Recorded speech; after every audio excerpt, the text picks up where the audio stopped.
വിളിച്ചാ കിട്ടുന്നില്ലേ? റിങ് പോകുന്നുണ്ട്, പക്ഷെ സാർ എടുക്കുന്നില്ല. എന്റെ ദൈവമേ, ഇത് നമ്മൾ വിചാരിക്കുന്നിടത്ത് നിൽക്കുന്ന ലക്ഷണമില്ലല്ലോ.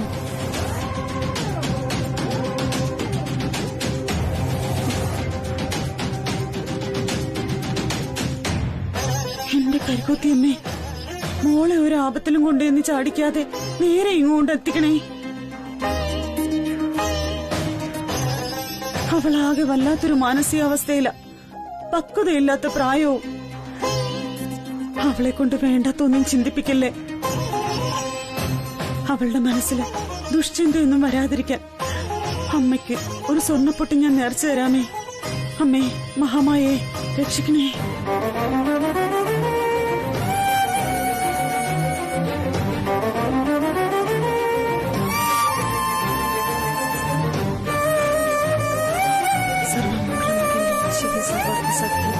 ശരണ്യേ ത്രയംബകേ ഗൗരി നാരായണ നമസ്തുതേ.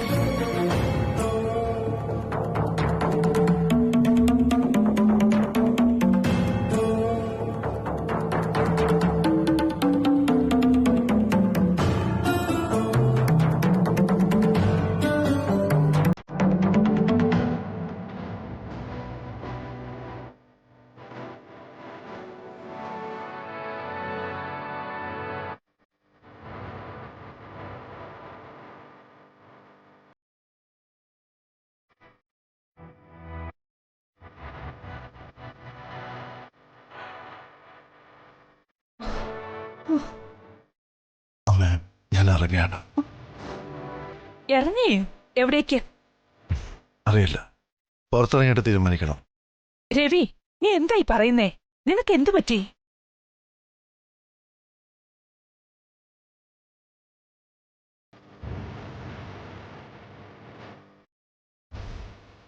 അമ്മ തടയരുത്. ഇനിയും ഞാൻ ഇവിടെ തുടരുന്നത് ശരിയല്ല.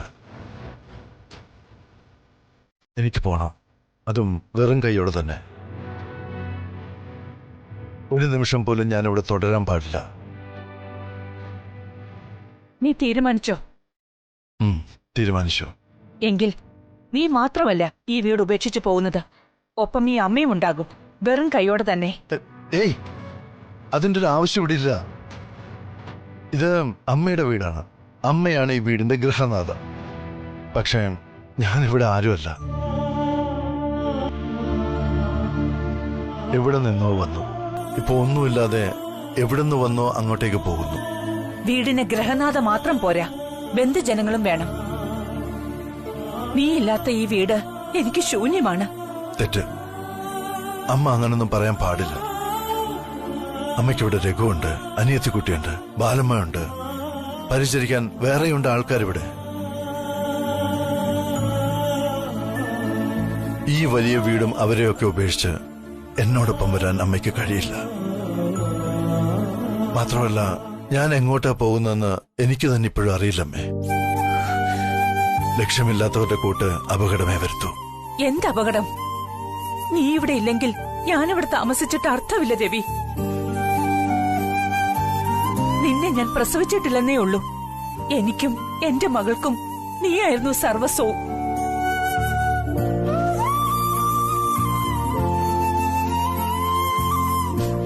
ആ ഗൗരിദാസിന്റെ കൃത്രിമം കൊണ്ട് ജീവിതവും ബിസിനസ്സും തകർന്നു എന്ന് കരുതിയപ്പോ എനിക്കും എന്റെ മകൾക്കും കരുത്തായി ഈ അമ്മയോടൊപ്പം കൂടെ നിന്നു നീ.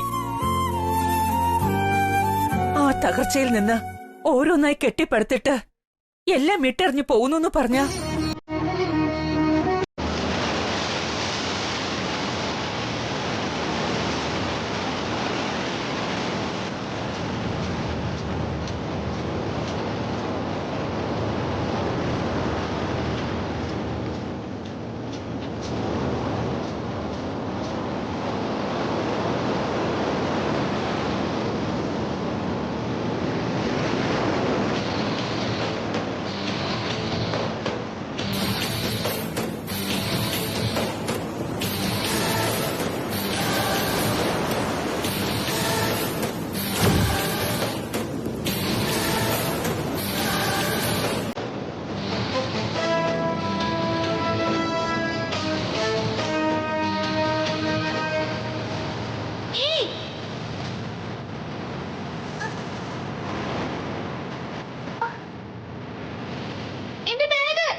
കരയണ്ട.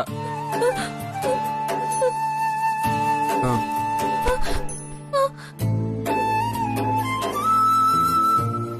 നിന്റെ പേരെന്താ? സഞ്ജയ്. നീ സ്കൂളിൽ നിന്ന് ചാടിയതാണല്ലേ? നീ എങ്ങോട്ടാ പോന്നേ?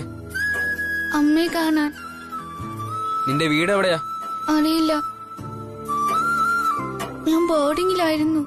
വീടറിയാതാണോ നിന്റെ അമ്മ അന്വേഷിച്ച് പോന്നേ? ആ.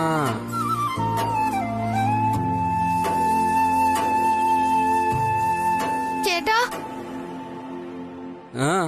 ഇവിടെ എവിടെയെങ്കിലും കുറച്ച് വെള്ളം കുടിക്കാൻ കിട്ടുമോ?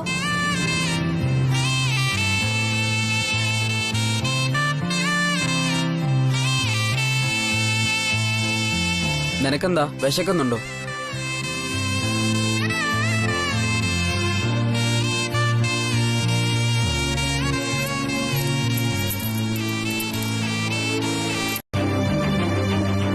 ഈ കൊച്ചിത് എവിടെ പോയി കിടക്കുകയാണെന്നാ ഞാൻ ആലോചിക്കുന്നത്. ഇക്കാലത്ത് മൊബൈൽ ഫോണൊക്കെ ഉണ്ടായിട്ടും ഒരു അത്യാവശ്യം വന്നാൽ ഉപകരിക്കില്ലെന്ന് വെച്ചാ കഷ്ടം തോന്നുന്നു. ഓ, അത് അവള് ചിലപ്പോ സ്വിച്ച് ഓഫ് ചെയ്ത് വെച്ചിട്ടുണ്ടാവൂന്നേ. എന്റെ ബലമായ സംശയം അവൾ ആ രവിവർമ്മൻ സാറിനോടൊപ്പം ഒളിച്ചോടി പോയി കാണൂന്ന്. ഒളിച്ചോടാനോ? അതിൽ ശ്രീലക്ഷ്മി അയാളെ വേണ്ടെന്ന് പറഞ്ഞിരിക്കുകയല്ലേ? എന്തോന്നാ പെങ്ങൾ ഈ പറയുന്നത്? ശ്രീലക്ഷ്മി രവിവർമ്മനെ വേണ്ടെന്ന് പറഞ്ഞെന്നോ? അങ്ങനെ വരാൻ വഴിയില്ലല്ലോ. നിങ്ങൾ കേട്ടത് തെറ്റിപ്പോയതായിരിക്കും. ഏയ് അല്ല അങ്കിൾ, ഇന്നാൾ അവരിവിടെ പെണ്ണ് ചോദിച്ചു വന്നിരുന്നതാ. അപ്പോ ഈ ശ്രീലക്ഷ്മിയാ അവരുടെ മുഖത്ത് നോക്കി പറഞ്ഞത് രവിവർമ്മൻ സാറിനെ കല്യാണം കഴിക്കാൻ ബുദ്ധിമുട്ടാണെന്ന്. യമുന പ്ലീസ് ഒന്ന് മിണ്ടാതിരിക്കോ? അവിടെ സുദർശനങ്ങളും സരോജ എന്റെയും വിഷമിച്ചിരിക്കുമ്പോഴാ സ്ത്രീയെ പറ്റി നിങ്ങളുടെ ഒരു പരദൂഷണം പറച്ചില്.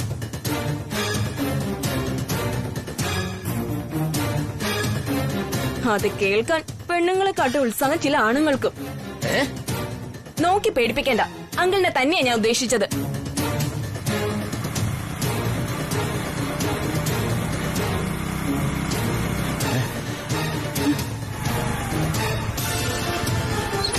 പോയിട്ട് എന്തായി രമേശ് ചേട്ടാ? വല്ല വിവരം കിട്ടിയോ? ഏയ്, ഓഫീസിലുള്ള ജീവനക്കാർ ആരുമില്ലെന്നാ സെക്യൂരിറ്റിക്കാരൻ പറഞ്ഞത്.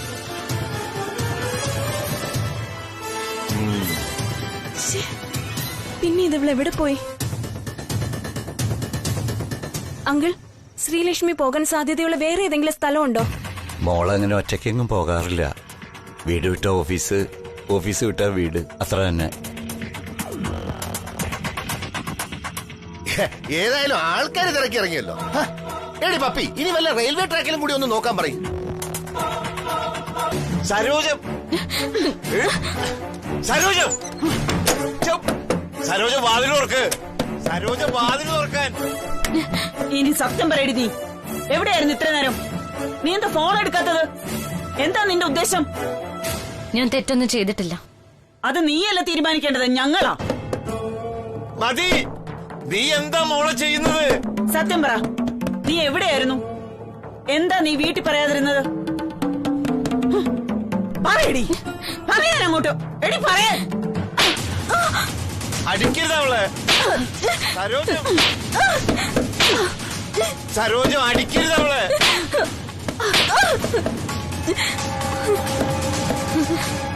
നിന്റെ ഈ കല്ല് പോലുള്ള നിപ്പ് ഞാൻ അവസാനിപ്പിക്കും, നോക്കിക്കോ. നേരെ ഒന്ന് വെളുത്തോട്ടെ. സരോജം വാതിലോർക്കാൻ.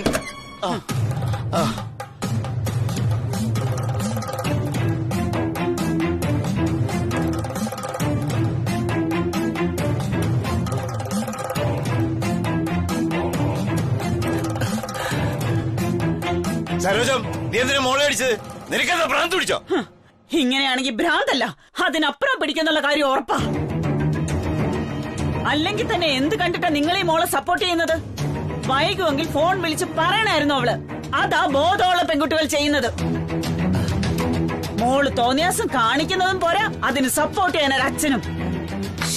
ഈശ്വരാ, ഇനി കോളനിക്കാരി എന്തെല്ലാം പുതിയ കഥകൾ ഉണ്ടാക്കി പറയുമെന്ന് ദൈവത്തിനറിയാം.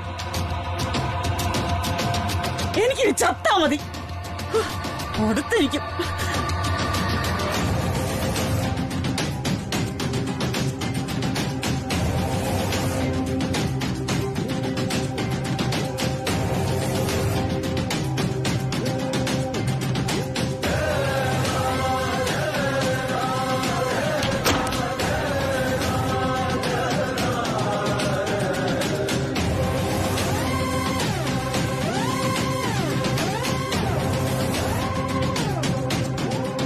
ഇതൊരു പരീക്ഷണ സമയമാണ്. തീരുമാനങ്ങൾ എടുക്കേണ്ട സമയം. അച്ഛനമ്മയെ അറിഞ്ഞാൽ തടസ്സങ്ങളെ ഉണ്ടാവും. അതൊഴിവാക്കിയാൽ എനിക്ക് എന്റെ തീരുമാനങ്ങളെ നടപ്പാക്കാനാവും. എന്റെ കരിക്കുത്തിയമ്മ, ഈ രാത്രി വെളുത്ത പകൽ ആരംഭിക്കുമ്പോൾ മുതൽ ഞാനൊരു ദൗത്യം തുടങ്ങുകയാണ്. നിന്റെ കൈയുടെ തണൽ തലയ്ക്ക് മുകളിലുണ്ടാവണം.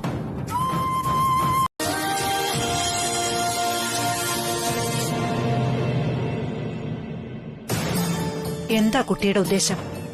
വലിയ സെന്റിമെന്റൽ കഥയാണല്ലോ ദൈവസഹായം എന്ന് പറയുന്നത്. കഥയല്ല മദർ, യാഥാർത്ഥ്യമാണ്. ഈ വിഷയത്തില് മദർ അല്പം ദയ കാണിക്കണം. റിക്വസ്റ്റ് ആണ്. ഈ ഫോട്ടോയിൽ കാണുന്ന കുട്ടി വളർന്നു വലുതായി വലിയൊരു ഇൻഡസ്ട്രിയലിസ്റ്റ് ആയിരിക്കുകയാണ്.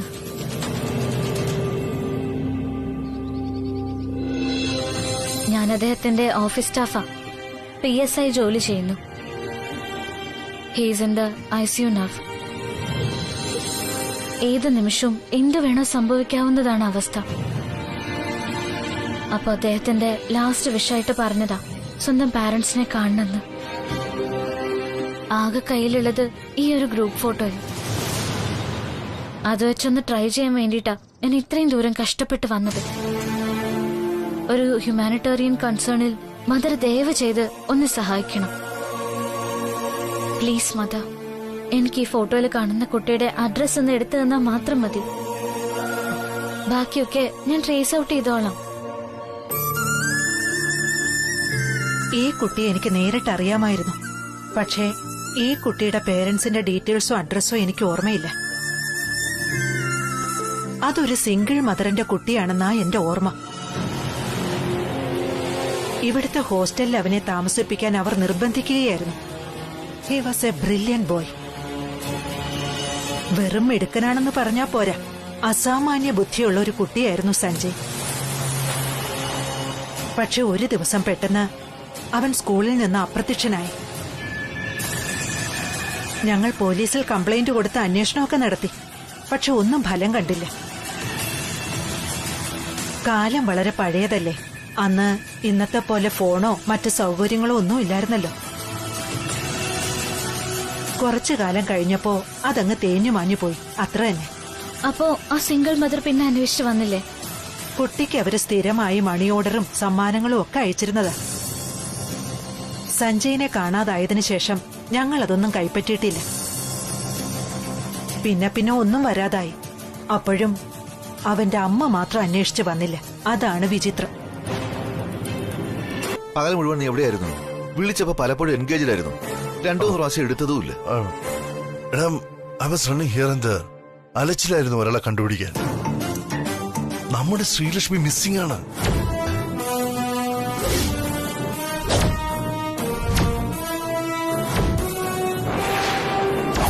വാട്ട്?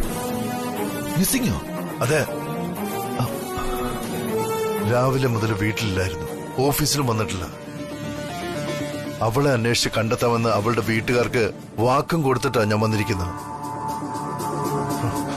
പലയിടത്തും അന്വേഷിച്ചു. അവള് സ്ഥിരമായിട്ട് പോകാറുള്ള അമ്പലത്തിലൊക്കെ ഞാൻ പോയി നോക്കി. ഒന്നും പ്രയോജനപ്പെട്ടില്ല ഇതുവരെ. നേരെ ഇത്രയും സ്ഥിതിക്ക് ഇനിയും വെയിറ്റ് ചെയ്യേണ്ട കാര്യമുള്ളതെന്ന് എനിക്ക് തോന്നുന്നത്. അന്വേഷണം ഒഫീഷ്യലായിട്ടായാലോ എന്നാ വിചാരിക്കുന്നത്. കമ്മീഷണർ ഒന്ന് വിളിച്ചു പറയണം. എന്താ നിന്റെ അഭിപ്രായം? അവളുടെ വീട്ടുകാരിപ്പോ ആകെ വിഷമിച്ചിരിക്കുകയാണ്. ആദ്യം എന്തെങ്കിലും ഒരു കള്ളം അവരോട് പറയണം. എന്നിട്ട് വേണം വലിയ പബ്ലിസിറ്റി ഇല്ലാതെ ഒരു അന്വേഷണം നടത്താൻ കമ്മീഷനോട് പറയാൻ. അല്ല,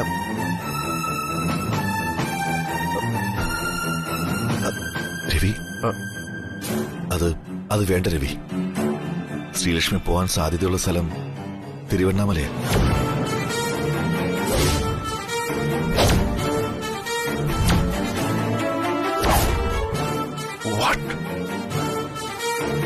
തിരുവണ്ണാമലയിലേക്കോ? അതങ്ങനെ നിനക്കറിയാം? സോറി, നീ ദേഷ്യപ്പെടരുത്. ഇന്നലെ രാത്രി ശ്രീലക്ഷ്മി എന്നെ അന്വേഷിച്ചു വന്നിരുന്നു. കോയിൽ തെരുവിലെ വീട്ടില്. വീട്ടിലോ? എന്തിന്? നിന്റെ ഐഡന്റിറ്റി തെരഞ്ഞാ വന്നത്. നിന്റെ ഭൂതകാലം അറിയാൻ. ഒന്നും പറയാതെ ഞാൻ മടങ്ങിപ്പോവാൻ ഒരുപാട് നിർബന്ധിച്ചു. പക്ഷെ അവള് കൂട്ടാക്കിയില്ല. പാതിരാത്രി ഞാൻ വീട്ടിന് പുറത്തേക്ക് നോക്കിയപ്പോ അപ്പോഴും അവിടെ തന്നെ നിൽക്കുക ആള്. അവൾ അത്രയ്ക്ക് വാശി പിടിച്ചോ? പിടിച്ചു. നിന്റെ പൂർവ്വ കഥകൾ കേൾക്കാതെ കൊന്നാലും പോവില്ലെന്നായിരുന്നു വാശി. അവൾ ഇതുവരെ വന്നില്ല. നിന്നോട് വല്ലതും പറഞ്ഞായിരുന്നോന്ന് അറിയാനാ. ഏയ് ഒന്നും പറഞ്ഞില്ല ആന്റി. ഇന്നലെ ലേറ്റ് ആയിട്ടല്ലേ വന്നത്. ഇന്ന് രാവിലെ മുതല് എനിക്ക് PSC കോച്ചിങ് സെന്ററിലെ ക്ലാസ് ആയിരുന്നു. അവളെ കാണാനും പറ്റിയില്ല. അപ്പൊ പിന്നെ ഈ നാശം പിടിച്ചവൾ എവിടെ പോയി കിടക്കുന്നെന്ന് അറിയില്ലല്ലോ എന്റെ ഈശ്വര. എനിക്കാണ് ടെൻഷൻ കയറിയിട്ട് നെഞ്ചൊക്കെ ഇങ്ങനെ പെരുമ്പറ പോലെ ഇടിച്ചോണ്ടിരിക്കുക. ഇടിക്കൂടി ഇടിക്കും. അങ്ങനെ ആയിരുന്നല്ലോ ഇന്നലത്തെ നിന്റെ പ്രകടനം. എന്റെ മോളെ, അവളിപ്പിങ്ങെത്തും. ഓഫീസിൽ എന്തെങ്കിലും കുനിഷ്ഠ കാരണം താമസിക്കുന്നതായിരിക്കും. നീ പോയിക്കോ. ശരി അങ്കിൾ, ഗുഡ് നൈറ്റ്.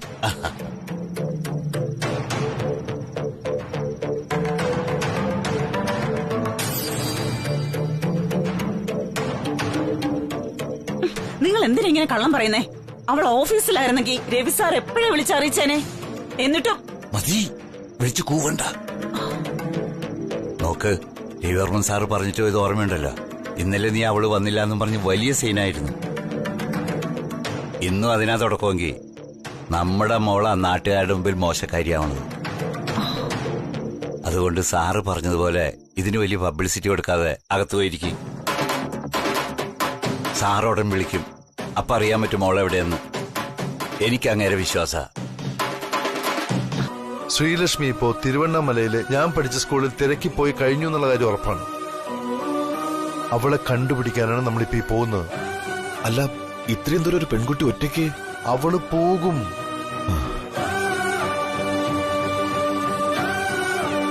ശ്രീലക്ഷ്മിയുടെ സ്വഭാവം നിനക്ക് അറിഞ്ഞൂടാത്തോണ്ട. ജസ്റ്റ് ഇമാജിൻ, ഞാനും ശ്രീലക്ഷ്മിയും തമ്മിലുള്ള പ്രണയബന്ധം നിനക്ക് നന്നായിട്ട് മനസ്സിലായിട്ടുള്ളതാണല്ലോ. മരിച്ചാലും മുറിയാത്ത ആത്മബന്ധമാണത്. എന്നിട്ടും എല്ലാം അനുകൂലമായപ്പോൾ അവളത് നിഷേധിച്ചു. എന്തുകൊണ്ട്?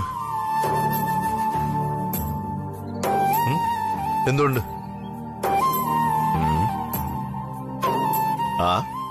എനിക്കറിഞ്ഞൂടാ. ആ പെങ്കൊച്ചിന് വട്ടായിരിക്കും. വട്ടല്ല, തന്റെ ഇടം.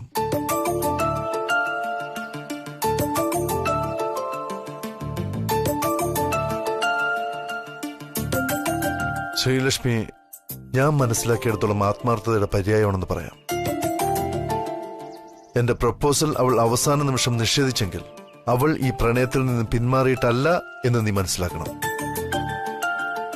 അറിഞ്ഞോ അറിയാതെയോ അല്ലെങ്കിൽ ഏതോ ഒരു അദൃശ്യ ശക്തിയുടെ സഹായത്താലോ അവൾക്ക് ആ ഡോക്യുമെന്റ് കൈ കിട്ടി. അതുകൊണ്ടാണ് ഇതെല്ലാം സംഭവിക്കുന്നത്. അവൾക്ക് എന്നെ വേണം, ഏറ്റവും പ്യുവറായിട്ട്.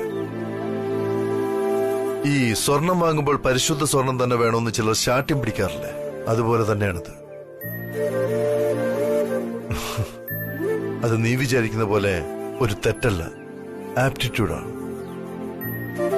ഞാൻ ആരാണെന്ന് പൂർണ്ണമായി മനസ്സിലാക്കി എന്നെ തിരികെ സ്വീകരിക്കാനുള്ള aptitude. And I respect that. അച്ഛൻ എന്തായി പറയുന്നത്? അമ്മമാര് മക്കളെ തല്ലില്ലേ ഈ രാജ്യത്ത്? അതൊന്നുമല്ല കാര്യം. പോലീസ് വന്ന് അന്വേഷിച്ചാലേ. ഞാനും അത് തന്നെ ആലോചിച്ചുകൊണ്ടിരിക്കുന്നത്. ഏതായാലും രവി സാറിനെ ഒന്നുകൂടെ വിളിച്ചു കളയാം. എന്നിട്ട് മതി സ്റ്റേഷനിൽ പോക്ക്.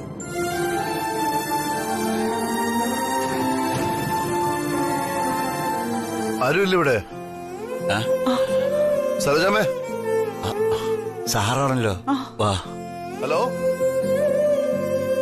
സരോജാമേ. നമസ്കാരം സാർ. ഇപ്പൊ സാറിന്റെ കാര്യം പറഞ്ഞതേ ഉള്ളൂ. ഞാൻ സാറിന് ഫോൺ ചെയ്യാൻ തുടങ്ങിയായിരുന്നു. മോളുടെ വിവരം വല്ലതും കിട്ടിയോ സാറേ? കിട്ടി. നിങ്ങൾ പേടിക്കണ്ട. ശ്രീലക്ഷ്മി നമ്മുടെ തിരുനെൽവേലി ഓഫീസ് വരെ ഒന്ന് പോയതാ, കമ്പനി ആവശ്യത്തിനാ. സത്യം പറഞ്ഞ തിരക്കുകൾക്കിടയിൽ സാൻഡ്ര എന്നോട് പറയാൻ മറന്നുപോയി. അവിടെ ചില VIP ഡീലേഴ്സിനെ മീറ്റ് ചെയ്യാണ്ടായിരുന്നു. അതിന് ശ്രീ തന്നെ പോയാലേ പറ്റുള്ളായിരുന്നു. പക്ഷേ അർജന്റായിട്ട് ശ്രീലക്ഷ്മി അയക്കുന്ന കാര്യം സാൻഡ്ര എന്റെ അടുത്ത് പറയാൻ വിട്ടുപോയി. I am sorry. ഞാൻ വേണമെങ്കിൽ സാൻഡ്രയെ ലൈനിൽ വിളിച്ചു തരാം, നിങ്ങൾ സംസാരിക്കൂ. അയ്യോ, അതൊന്നും വേണ്ട സാർ. ഇപ്പൊ ഈ കേട്ടത് തന്നെ ആശ്വാസമായി ഞങ്ങൾക്ക്.